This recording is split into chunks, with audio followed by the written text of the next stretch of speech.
Hello বন্ধুরা, তোমরা সবাই কেমন আছো? আশা করি ভালো আছো। আমরাও সবাই ভালো আছি। তো তোমরা সবাই জানো এখন যা গরম পড়েছে, সবারই কষ্ট হচ্ছে। তো কী আর করা যাবে বলো। আর এই নাইটিটা আমি আজকে অনেক দিন পরই পরলাম, তার কারণ দেখো হাতটা কত ছোট, তার জন্য আমি পরতে পারি না। তো আজকে পরলাম। আর আমি এখন মুড়ি খাবো। কী দিয়ে মুড়ি খাবো সেটা একবার দেখো তোমরা। এই দেখো মুড়ি খাবার, কুমড়ো আলু আর ঝিঙে দিয়ে একটা তরকারি হয়েছে, আর একটা আম নিয়েছি, আমাদের গাছেরই আম, খুবই মিষ্টি, আর তার সঙ্গে আছে পেঁয়াজ আর লঙ্কা। এই দিয়ে আমি আজকে মুড়ি খেয়ে নেবো, তারপর রান্নার দিকে যাব। আর কি রান্না করছি সেগুলো তোমাদেরকে। তো বন্ধুরা দেখো, আমি কড়াই বসিয়ে দিয়েছি, ওর মধ্যে একটু তেল দিয়ে দিলাম। তারপর মুগের ডালটা তেলের মধ্যে দিয়ে ভালো করে ভেজে নেব। দুটো কাঁচা লঙ্কা চিড়ে রেখেছিলাম, লঙ্কা দুটো দিয়ে ভালো করে ভাজবো। তারপর জল ঢেলে দেবো। জল ঢালা হয়ে গেল, জলটাও ফুটে উঠেছে। এবার দেবো পুঁই শাক। পুঁই শাকগুলো তার আগে আমি কেটে ভালো করে পরিষ্কার করে রেখে দিয়েছিলাম। তো পুঁই শাকগুলো,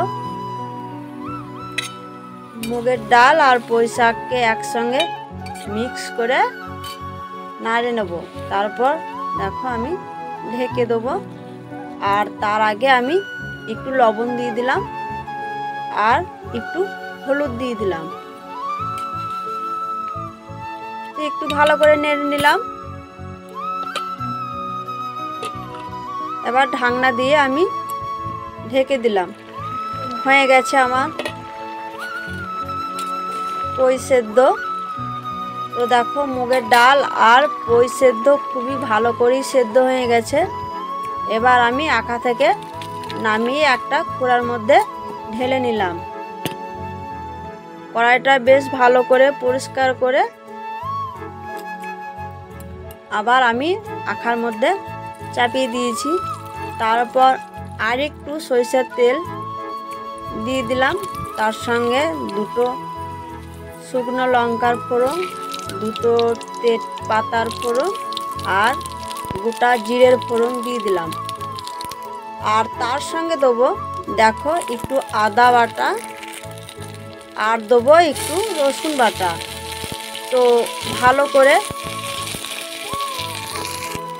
নেড়ে নিলাম। আর তারপর দিলাম স্বাদ মতো চিনি। এবার আমি ওইটা ছুঁকে দেবো।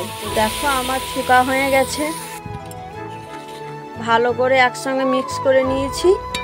আমার পুঁই তরকারি হয়ে গেছে।